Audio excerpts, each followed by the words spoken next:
السلام علیکم خاتون حضرات، میں اسرار احمد کسانہ۔ بڑا ہی افسوسناک دن آج گزرا، اور جس طریقے سے آپ نے ویجولز دیکھے ہوں گے اس میں میرا خیال ہے کہ شاید ہی کوئی انسان ہوگا جو یہ ویجولز دیکھ کے اس کا دل بھر نہ آیا ہو۔ اور جس طریقے سے ہم نے دیکھا کہ ایک معصوم انسان، بہت ہی پیارا بچہ، بہت ہی وہ ٹپیکل جو ایک لاہور کا سٹائل ہوتا ہے، اس کے اندر وہ لاہور کا جو سٹائل تھا وہ گندھا ہوا تھا، اور بالکل لاہوریوں جیسا جو سٹائل تھا وہ میں جب اس کو دیکھ رہا تھا تو مجھے بڑا اس کے اوپر ترس آیا۔ میں نے کہا دیکھو، ایک نوجوان بچہ اور بغیر کسی قصور کے اس کو مار ڈالا، اور جان بوجھ کے مارا۔ اور پھر ہم نے جو ویجولز دیکھے ہیں، جو ویڈیوز دیکھی ہیں، جس طریقے سے وہ پولیس آفیسران جو ہیں ڈی ایس پی سمیت جس طرح اس کو مار رہے ہیں یا اس کو بہت زیادہ زد و کوب کر رہے ہیں، میرا خیال ہے کہ اس طرح کے جو سینز ہیں یہ ہم نے کم ہی دیکھے ہیں۔ لیکن کیا کیا جائے کہ یہ جو پنجاب پولیس ہے under the guidance of federal government اور بیکڈ بائی دیئر نیوٹرلز، اور جو بھی ان کو سپورٹ کر رہے ہیں، یہ بالکل بے لگام ہو چکی ہوئی ہے، اور اس کی طرف بھی میں آتا ہوں۔ لیکن ساتھ ساتھ آج آپ کو پتہ ہے کہ رات ساری جو تھی اس میں یہ خبریں چلتی رہیں۔ مجھے ابھی ایوننگ ہی تھی تو مجھے پاکستان سے اطلاع ملی کہ آج رات کو کلیمپ ڈاؤن ہو سکتا ہے اور عمران خان صاحب کو گرفتار کیا جا سکتا ہے۔ تو میں اس کے اوپر یقین نہیں کر رہا تھا۔ میں نے کہا کہ نہیں، یہ ایک تو یہ وجہ ہے کہ آج ہی ایک انہوں نے بندے کی اس کی لاش گرائی ہے، اور اگر ان میں تھوڑی سی بھی عقل ہے تو یہ اس طرح کی حرکت نہیں کر سکتے۔ اور دوسرا جو میرا پوائنٹ تھا وہ یہ تھا کہ پی ایس ایل چل رہا ہے، اور پی ایس ایل کے دوران یہ اس طرح کا رسک نہیں لے سکتے، کیوں اگر تھوڑی سی بھی ایک رتی بھر بھی عقل ہے تو ان کو رسک نہیں لینا چاہیے کہ خدا نخواستہ اگر ہنگامے پھوٹ پڑے اور جو پی ایس ایل ہے وہ اگر خطرے میں چلا گیا تو پھر جگ ہنسائی ہوگی، اور ان کو پھر پتہ نہیں کتنے سال لگیں گے انٹرنیشنل کرکٹ کو واپس لاتے ہوئے۔ لیکن وہ مجھے یہ بھی اندازہ ہے کہ کوئی عقل کوئی ہو تو تب نا، کیونکہ جب انتقام کی آگ جو ہے وہ آپ کے اوپر سوار ہو تو پھر عقل تو نہیں کام کرتی۔ بہرحال وہ ایک دفعہ تو یہ مجھے اطلاع ملی، پھر ہم نے کوشش کی کہ اس کو کنفرم بھی کیا جائے، لیکن پھر تقریباً آدھی رات کے قریب پھر مجھے اطلاع ملی کہ ہو سکتا ہے کہ یہ بات درست ہو اور کلیمپ ڈاؤن ہو اور عمران خان صاحب کو گرفتار کیا جا سکتا ہے۔ اور مجھے یہ بھی پتہ چلا کہ ان کو یہاں سے گرفتار کیا جا سکتا ہے، ان کو جس طریقے سے بھی آج جس طرح آپ نے دیکھا ہوگا کہ کس طریقے سے انہوں نے مارا لوگوں کو، اس طرح زد و کوب کر کے ان کو ڈسپرس کرنے کے بعد گرفتار کیا جا سکتا ہے۔ اور یہ بھی ہو سکتا ہے کہ کوئی ہیلی کاپٹر کے ذریعے ان کو چھاتا بردار جس طرح کی ایک ٹریننگ آپ کو پتہ جو ہوتی ہے اس کے ذریعے لوگ اتارے جائیں گھر کے اندر، اور وہ وہاں سے ان کو گرفتار کریں اور ان کو اسی طرح ہیلی کاپٹر میں لے کے جا کے اور پھر اسلام آباد لے کے جایا جائے۔ اور اسلام آباد میں جا کے مجھے پتہ چلا کہ ان کی تمام تیاریاں جو ہیں وہ مکمل ہیں، اور وہاں پہ ان کو رکھ کے ایک آدھا دن عدالت سے ریمانڈ وغیرہ لے کے پھر بلوچستان کی پولیس جو وہ آئی ہوئی تھی، تو بلوچستان میں مچھ جیل میں لے کے جانے کا ان کا ارادہ تھا۔ اور اسلام آباد میں جو سٹاپ اوور تھا اس کا بیسک مقصد یہ تھا کہ خدا نخواستہ عمران صاحب کو جو ہے وہ بے لباس کیا جائے اور ان کی تصویریں لی جائیں، اور کہا یہ جا رہا ہے کہ ایک مشہور زمانہ جو خاتون سیاسی رہنما ہیں ان کی یہ فرمائش ہے کہ وہ تصویریں دیکھنا چاہتی ہیں، اور ان کو وہ دیکھنا چاہتی ہیں، اور ان کے اندر انتقام اس حد تک بڑھا ہوا ہے کہ وہ سمجھتی ہیں کہ اس طرح کر کے اس کو عمران خان صاحب کو ہیومیلیٹ کر کے تو پھر ان کو تسلی ہوگی اور ان کو تھوڑی سی شاید تشفی بھی ہو جائے۔ لیکن اب دیکھتے ہیں، ابھی تک تو کنٹینرز کی اطلاعات ہیں اور سب کچھ ہو رہا ہے وہاں پہ، لیکن جو بھی صورتحال بنے گی ہم آپ کو اپڈیٹ بھی کریں گے اور دیکھیں گے کہ کیا صورتحال چلتی ہے۔ لیکن ان کے آنکھوں پہ اور ان کے دماغوں پہ خون اترا ہوا ہے، اور جو آج آپ نے دیکھا کہ کس طریقے سے پولیس والوں کے اندر اتنا غضب اور اتنا قہر اور اتنا نفرت کا جذبہ جو تھا وہ ہم نے کبھی نہیں دیکھا۔ ایسے لگ رہا تھا کہ جیسے وہ کسی دشمن کے اوپر پل پڑے، اور شرم بھی نہیں آتی ان کو کہ یہ نوجوان بچے جو ہیں یہ ایک آئیڈیلسٹ بچے ہیں، یہ ایک رومانٹسسٹ بچے ہیں، یہ اپنے اندر ایک رومانس پال رہے ہیں پاکستان کا۔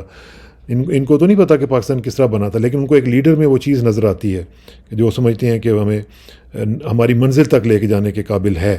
کیونکہ آپ لوگوں کے اندر تو اتنی کسی کے اندر سخت نہیں ہے کہ کوئی اس کے اندر غیرت ہو کہ وہ ان لوگوں کو لیڈ کر سکے ٹورڈز اے ڈیسٹینیشن۔ تو وہ اس عمران خان میں وہ چیز دیکھتے ہیں، وہ سمجھتے ہیں کہ یہ ہماری ہماری ایسپریشنز ہیں ان کے مطابق ہمیں آگے لے کے جا سکتا ہے۔ اور پھر آپ دیکھیں کہ جس طریقے سے انہوں نے توڑ پھوڑ کی ہے گاڑیوں کی، یعنی shame on the Punjab police, whole Punjab police department, I think میرا خیال ہے ان کو ڈس بینڈ کر دینا چاہیے، ان کو ختم کر دینا چاہیے۔ یہ غنڈے ہیں، یعنی بجائے اس کے کہ پراپرٹی کی حفاظت کریں، لوگوں کی جان و مال کی حفاظت کریں، یہ تو اتنے، مجھے بلکہ ہمارے ایک دوست ہوا کرتے تھے، میں نام نہیں لیتا ابھی، وہ اس ڈپٹی کمشنر ہوتے تھے، بعد میں سی ڈی اے کے چیئرمین بھی رہے اور ابھی بھی بڑے اچھے کام کر رہے ہیں وہ۔ انہوں نے مجھے ایک دفعہ کہا تھا کہ پولیس کو ساتھ لے کے جانا جو ہے نا، یہ گھاٹے کا سودا ہوتا ہے ہمیشہ ہمارے لیے۔ جب بھی ہم پولیس کو ساتھ لے کے جاتے ہیں یہ ہمیں الٹا امبیرس کرواتی ہے۔ یہ آج سے میں آپ کو 25 سال پہلے کی آپ کو بات بتا رہا ہوں، تو آج بھی وہی ماڈل ہے، وہی چل رہا ہے۔ تو ویمن ڈے کے اوپر عورتوں کے ساتھ جو انہوں نے سلوک کیا، اور وہ جو ویڈیو آپ نے دیکھی ہوگی کہ جو بچیاں گاڑی میں ہیں اور وہ ان کے اوپر یہ ڈنڈے مار رہے ہیں اور گاڑی توڑ رہے ہیں، اور وہ بسم اللہ الذی لا یضر اسمہ شیء فی الارض ولا فی السماء وهو السمیع العلیم لا حول ولا قوۃ الا باللہ العلی العظیم والی جو دعا ہے وہ پڑھتی جا رہی ہیں۔ ان کو پھر بھی شرم نہیں آ رہی، یہ ایسے میرے منہ سے نکلتا ہے، یہ بے شرم ہے کہ ان کو یہ نہیں سمجھ آ رہی کہ ہماری بہنیں ہیں، ہماری مائیں ہیں، کچھ تھوڑی سی شرم کر لو، آپ کے گھر میں بھی مائیں بہنیں ہیں۔ تو آپ کو یہ نہیں اندازہ کہ یہ لوگ جو ہیں کس حد تک جا سکتے ہیں۔ اور ویمن ڈے کے اوپر جس کے تھوڑی سی اگر ان کو پتہ ہوتا کہ ویمن ڈے ہے تو آج کم از کم آج کے دن ہی خواتین کی تھوڑی سی عزت کر لیں۔ ویسے تو پولیس اسٹیشن میں کوئی عورت چلی جائے تو توبہ استغفار، پتہ نہیں کیسے یہ بھیڑیوں کی طرح اس کو دیکھ رہے ہوتے ہیں۔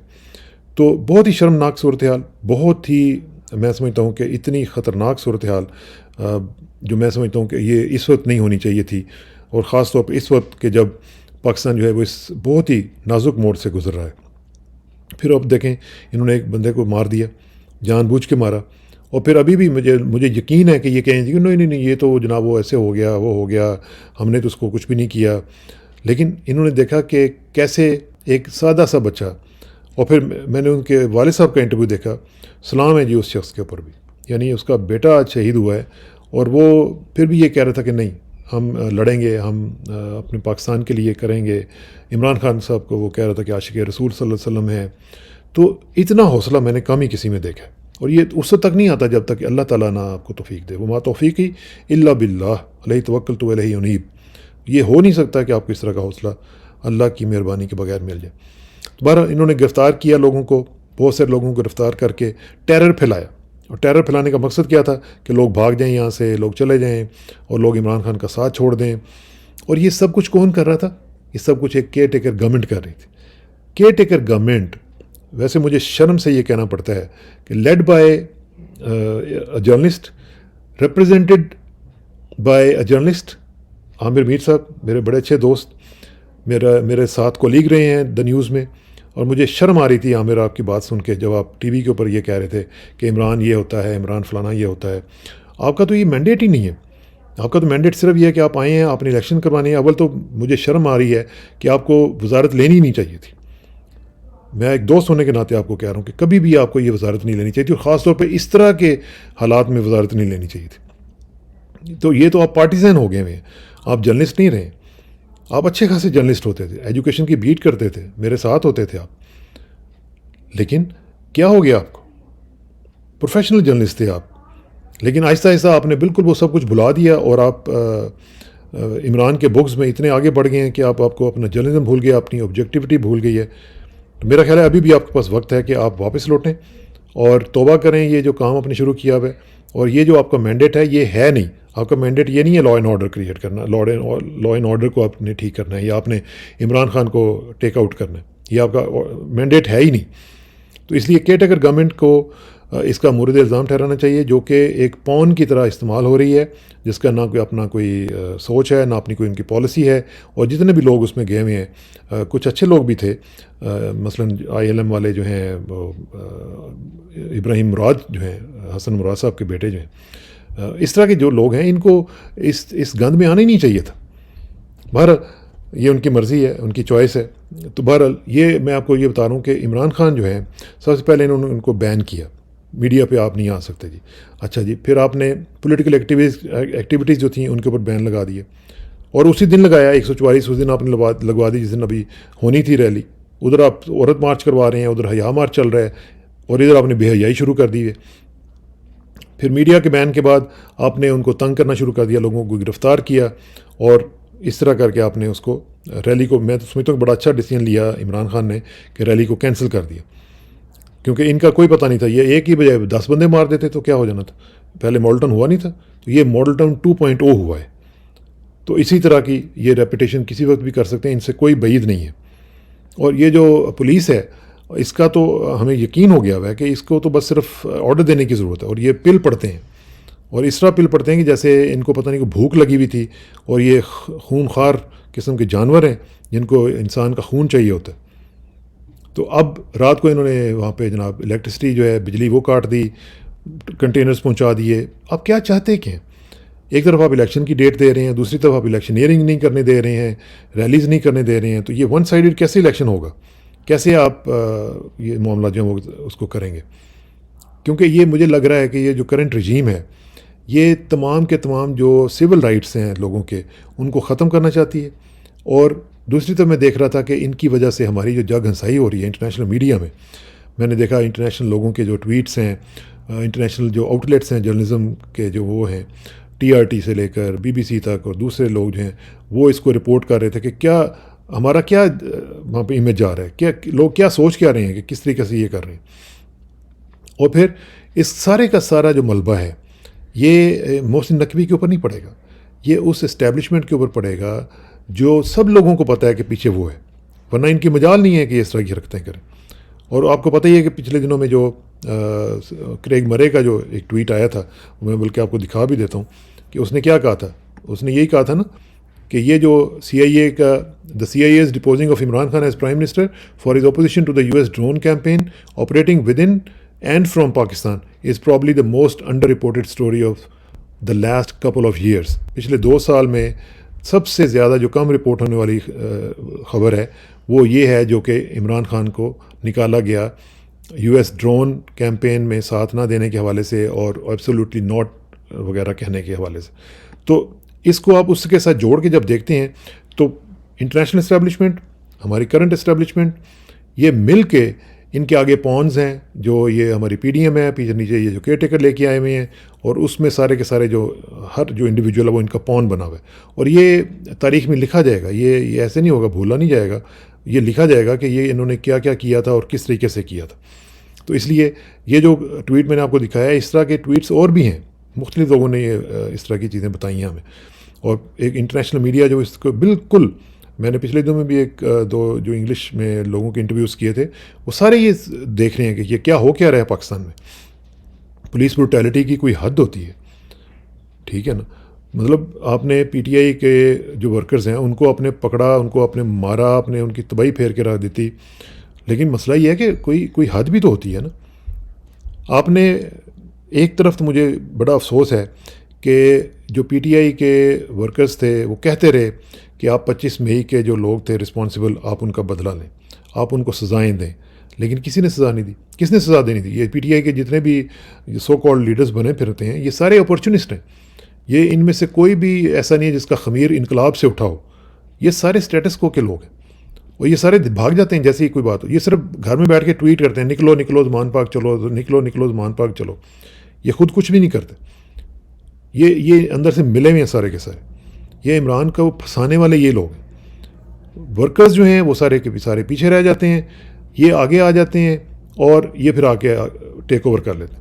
حالانکہ جو ورکرز ہیں، جو ماریں کھاتے ہیں، جو بیچارے جانیں دیتے ہیں، ان کو پوچھنے والا ہی کوئی نہیں ہے. ان کو انہوں نے صرف ایک شیلڈ بنا کے وہاں پہ آگے رکھا ہوا ہے کہ جی چلیں آپ جب بھی آئیں گے تو وہ آ جائیں گے. اب دیکھیں جو پچھلی حکومت تھی، جب یہ پرویز الہی کی حکومت آئی تھی، ان کو چاہیے تھا کہ وہ ان لوگوں کو کرتے اور ان کو بتاتے کہ کیا انہوں نے کیا. تو یہ آج ماڈل ٹاؤن 2.0 نہ ہوتا. یہ آج اگر ہوا ہے تو یہ پرویز الہی صاحب کی انکمپیٹنس اور ان کی بدنیتی کی وجہ سے، ان کی حکومت کی جو باقی لوگ تھے ان کی بدنیتی کی وجہ سے ہوا کہ وہاں پہ انہوں نے اتنا کمپرومائز ہو گئے کہ انہوں نے سوچا کہ یار چھوڑیں، کیا کرنا ہے اور کیا کس طریقے سے کرنا ہے. میں آپ کو دکھاتا ہوں کہ اس وقت PTI کی جو انسٹاگرام ہے، انسٹاگرام پہ انہوں نے ایک لسٹ دی تھی، وہ میں آپ کو دکھاتا ہوں. یہ لسٹ ہے، یہ آپ دیکھیے، اور میں آپ کو یہ بتاتا ہوں کہ کس طریقے سے یہ انسٹاگرام کے اوپر انہوں نے اس کو پوری لسٹ بتائی تھی اور بتایا تھا کہ کون کون سے لوگ ہیں، کون کون سے آفیسرز ہیں جو اس میں شامل ہیں. تو یہ سب سے پہلے آپ دیکھیں کہ سہیل ظفر چٹھا صاحب ہیں. یہ سہیل ظفر چٹھا صاحب کے ساتھ بلال کمیانہ ہیں جو آج بھی وہاں پہ CCPO ہیں، اور ان کی زیر نگرانی یہ سارا کچھ آج کا جو کارنیج ہوا ہے یہ ان کی زیر نگرانی ہوا ہے. اور ان کے والد صاحب کو بھی میں جانتا ہوں، ساہیوال میں میری ان سے ملاقات بھی ایک دفعہ ہوئی تھی. تو پھر یہ سید علی ناصر صاحب ہیں، یہ بھی اسی پولیس کے حصے ہیں. سہیل چودھری صاحب ماشاءاللہ بڑے معروف یہ آفیسر ہیں. اور پھر ان کے ساتھ عثمان انور صاحب ہیں، یہ پہلی لائن ہے. اب دیکھیں نا، یہ جو اس طرح کے جو لوگ ہیں ان کو آپ نے بالکل چھوڑا ہوا ہے، آپ نے کوئی بات نہیں کی ان کے متعلق، کوئی آپ نے ایکشن نہیں لیا. عطاء الرحمان صاحب ہیں دوسری لائن میں، آپ دیکھیں بابر سرفراز ہیں، عابد خان ہیں، رانا یاز سلیم ہیں، پھر آپ دیکھیں رضا صفدر کاظمی ہیں. پھر آپ تھرڈ لائن میں آ جائیں، محمد علی رندھاوا صاحب ہیں، سمیر سید صاحب ہیں، عمر شیر چٹھا صاحب ہیں، اجمل بھٹی صاحب ہیں، نبیل آوان صاحب ہیں. پھر آپ یہ دیکھیں عامر کریم صاحب ہیں نچلی لائن میں، آپ دیکھ رہے ہیں عامر خٹک صاحب ہیں، احمد رضا سرور صاحب ہیں. اگر مجھے غلطی نہیں لگ رہی تو یہ شاید ہمارے ساتھ یہ بھی نیوز میں ہوتے تھے. اگر یہ وہی ہیں تو اس زمانے میں تو یہ بڑے اچھے ہوتے تھے، میرے ساتھ ان کا بڑا اچھا تعلق رہا ہے اگر وہی ہیں تو اور اگر نہیں ہیں تو پھر میری معذرت. لیکن یہ سارے لوگ جو ہیں آپ دیکھیں، سید علی مرتضیٰ اور ڈاکٹر راشد منصور، یہ سارے کے سارے جو لوگ ہیں ان کی لسٹ جو ہے یہ PTI نے خود دی ہوئی ہے. اور انہوں نے یہ کہا تھا کہ جی یہ آفیسرز ہیں جو اس میں 25 مئی کا، اگر آپ دیکھیں اس میں انہوں نے لکھا ہوا بھی ہے کہ 25 مئی کے تشدد اور 17 جولائی کے الیکشن میں دھاندلی میں ملوث افسران کی لسٹ جنہیں تحریک انصاف کی ECP election commission of Pakistan کو دی گئی درخواست کے باوجود پنجاب پر دوبارہ مسلط کر دیا گیا. اب یہ جو چیزیں ہیں یہ PTI کے خود جو لوگ ہیں وہ دے چکے ہوئے ہیں. اور یہ وہ لسٹ ہے جن کو PTI کے لوگ کہتے ہیں جی کہ ہم نے، اگر ہماری حکومت آئے گی تو اب دوبارہ ہم ان کو دیکھیں گے کہ ان کے ساتھ کیا کیا کرنا ہے. کیونکہ جب آپ لاء کی آپ بالادستی کی بجائے آپ اپنے باس کو خوش کرنے کے لیے آؤٹ آف دا وے چلے جاتے ہیں اور لاء کو آپ بالکل دھیان میں نہیں رکھتے ہیں تو پھر ظاہر ہے اس کا کچھ نہ کچھ تو قیمت آپ کو دینی پڑتی ہے. اور یہ قیمت وہ PTI کے لوگوں سے جن سے بھی میری بات ہوئی ہے وہ کہہ رہے ہیں جی کہ ہم ان سے یہ قیمت لیں گے، کیونکہ جس طریقے سے انہوں نے یہ سارا معاملہ کیا ہے یہ انتہائی غیر قانونی طور پر کیا گیا ہے اور بہت ہی بھونڈے انداز سے یہ کیا گیا ہے. تو یہ جو افسران ہیں اصل میں یہ وہ لوگ ہیں جو کہ جو اوپر سے پالیسی آتی ہے اس کو جو امپلیمنٹ کرنے والے، جو ایکسیکیوشن کرنے والے لوگ ہیں، اس کو ایکسیکیوٹ کرنے والے پالیسیز کو، یہ وہ لوگ ہیں. اور جتنے بھی ان میں لوگ ہیں جو آج بھی مثلا کمیانہ صاحب کے بارے میں آج بھی لوگ کہہ رہے تھے، تو اس میں یہ رسپانسبل ہیں جو آج سارا کچھ ہو رہا ہے. اور یہ وہ لوگ ہیں کہ جو یہ نہیں پوچھتے کہ جناب یہ جو آپ کا آرڈر ہے یہ لافل ہے بھی ہے کہ نہیں ہے. حالانکہ ہمیں یہ ٹریننگ دی جاتی ہے پورے سیٹ اپ میں کہ آپ نے کوئی بھی ان لافل آرڈر نہیں لینا ہے. لیکن اب کیا کیا جائے کہ یہاں پہ ایسے لوگ ہیں کہ جو چاہے وہ کرتے رہتے ہیں. اور پھر جا کے ان کے آج آپ نے وہ DSP کو دیکھا، اس کی تو شکل سے ہی لگ رہا تھا کہ یہ انتہائی کوئی بدماش قسم کا آدمی ہے. اور جس طریقے سے وہ ان لوگوں کو تو یونیفارم بھی نہیں سجتی ہے. یہ ایسے بدبخت لوگ ہیں جو بندے کو ڈنڈے مار کے مار دیتے ہیں. تو ان کے ساتھ قانون جو ہے جو بالکل حرکت میں آنا چاہیے. اور عمران خان صاحب نے پہلے بھی کمپرومائز کیے تھے، ہم پیٹتے رہ گئے کہ عمران خان صاحب آپ کمپرومائز نہیں کریں. ہمیں اسلام کی تمام تعلیمات کے مطابق جو کروشل ایشوز ہیں، جو فنڈامنٹلز ہیں، اب نبی کریم صلی اللہ علیہ وسلم کی ذات، ان سے بڑا کوئی رحیم انسان ہو سکتا ہے؟ رحمت للعالمین ہے. لیکن انہوں نے بھی اپنے زمانے میں لوگوں کو جو فنڈامنٹلز تھے ان کو وائلیٹ کرنے پہ سزائیں دی ہیں. اس کے بعد آپ دیکھیں حضرت ابوبکر صدیق رضی اللہ تعالیٰ عنہ کو دیکھیں کہ انہوں نے کہا کہ اگر ایک چھوٹی سی بھی چیز جو زکوٰۃ میں دینی تھی اگر کسی نے نہ دی تو میں اس کے خلاف جنگ کروں گا. حالانکہ حالات بہت نازک تھے، لوگوں نے سمجھایا کہ نہیں یہ آپ اس وقت نہ کریں، تھوڑا سا آپ ٹھہر جائیں. لیکن انہوں نے کہا کہ نہیں، یہ فنڈامنٹلز ہیں، اس کے اوپر میں کمپرومائز نہیں کر سکتا، چاہے جو مرضی ہو جائے. اور اسی طرح ہم نے صحابہ کی زندگی میں دیکھا، کیا وہ ہم سے زیادہ رحیم تھے؟ ہم سے زیادہ وہ خدا نخواستہ ان کو وہ تھا کہ ہم رحیم نہ بنیں. تو ہمیں بھی انہی چیزوں سے کلو لیتے ہوئے، انہی چیزوں سے ہدایت لیتے ہوئے ہمیں یہ سوچنا پڑے گا کہ ہم جو فنڈامنٹلز ہیں، یہ جو کانسیپٹ آف پنشمنٹس ہے، یہ ویسٹ میں آپ دیکھ لیں، ویسٹ میں وہ کمپرومائز کرتے ہیں مختلف چیزوں کے اوپر. کوئی ٹیکس ذرا نہ دے نا، دیکھتے ہیں پھر کیا ہوتا ہے. یا کوئی اس طرح کا کوئی مرڈر ہو تو دیکھتے ہیں کیا ہوتا ہے. کبھی انہوں نے چھوڑا کسی کو؟ ہم لوگوں کو پتہ نہیں کیا ہو گیا. ہم نہیں جی چھوڑو جی کوئی گل نہیں، خیر ہی ہے جی، وہ خان صاحب چھوڑو پر کوئی گل نہیں، وہ ٹھیک ہے سر، میرا رشتہ دار ہے سر، پلیز نہ کرو. یہ نہیں ہوتا. اور یہ پھر آپ کو ہانٹ کرتا ہے. اور یہ جو ابھی کر رہا ہے ہانٹ, آج وہی کمپرومائزز جو آپ نے کیے ہوئے ہیں وہ آپ کے آگے آ رہے ہیں, اور آپ کو انہوں نے ایسا باندھا ہے کہ آپ کو سمجھ نہیں آ رہی کہ کرنا کیا. تو اس لیے میری گزارش ہوگی کہ یہ جو لوگ وائلیٹ کرتے ہیں ان کے خلاف ایکشن لیا جائے, اور ان کے خلاف نہ صرف ایکشن لے کے ان کو قرار واقعی سزائیں دی جائیں. اب یہ مرڈر ہوا ہے آج. وہ ایک بیچارہ بچہ جو تھا, اتنا پیارا بچہ, میں یقین کریں میں نے اس کو دیکھا تو مجھے ترس آ گیا پورے اس کی فیملی کے اوپر, کہ اتنا پیارا بچہ, اتنا سادہ سا بچہ بالکل لاہوری, وہ جو ایک سٹائل ہوتا ہے اس طرح کا بچہ, اس کو اپنے ڈنڈے مار مار کے مار دیے. کون ہے رسپانسبل اس کا؟ ریاست کہاں پہ ہے؟ وہ ریاست ہوگی ماں کے جیسی. کون سی ماں ہے؟ یہ ایسی مائیں ہوتی ہیں. خدا کا خوف کریں. یہ ایسے نہیں ہم یہاں تک پہنچے ہیں. یہ ملک جو ہے اسی طرح اس تباہی کے دہانے پہ نہیں آیا کیونکہ ہم نے وائٹلز کے اوپر, اپنے فنڈامنٹلز کے اوپر کمپرومائزز کیے ہیں. ہم نے سزائیں دی ہوتی ہیں شروع سے, جنہوں نے بابا ایک قوم کو مارا, پھر مادر ملت کو مارا, پھر پتہ نہیں کس کس کو مارا, وزیر اعظموں کو مارا. ہم نے ایک کو سزا نہیں دی. ملک توڑنے والوں کو سزا نہیں دی. کمپرومائز کرتے چلے گئے چلتے چلے گئے. آج یہ نتیجہ نکلا ہے. وہ کہتے ہیں نا, وقت کرتا ہے پرورش برسوں, حادثہ ایک دم نہیں ہوتا. آج یہی حادثہ اسی وجہ سے ہو رہا ہے کہ ہم نے فنڈامنٹلز اپنے جو ہیں ان کے اوپر کمپرومائز کیا. اللہ تعالیٰ ہمیں ہدایت دے, اللہ تعالیٰ ہمیں توفیق دے کہ ہم آگے بڑھ سکیں اور اپنے دین کے راستے کے اوپر چلتے ہوئے اس کی روشنی میں اپنی زندگیوں کو ترتیب دے سکیں. اور آخر میں دعا کہ میری عزت کے لیے کافی ہے کہ میں تیرا ہی بندہ ہوں, میرے فخر کے لیے کافی ہے کہ تو ہی میرا پروردگار ہے. تو بالکل اسی طرح جس طرح میں چاہتا ہوں مجھے بھی اسی طرح بنا دے جس طرح تو چاہتا ہے. سپردم بتو مائے خیش رو تو دانی حساب کم و بیش رو. مجھے اس طرح کو کل تک کے لیے اجازت دیجیے. جلدی ملاقات ہوگی انشاءاللہ. اللہ حافظ.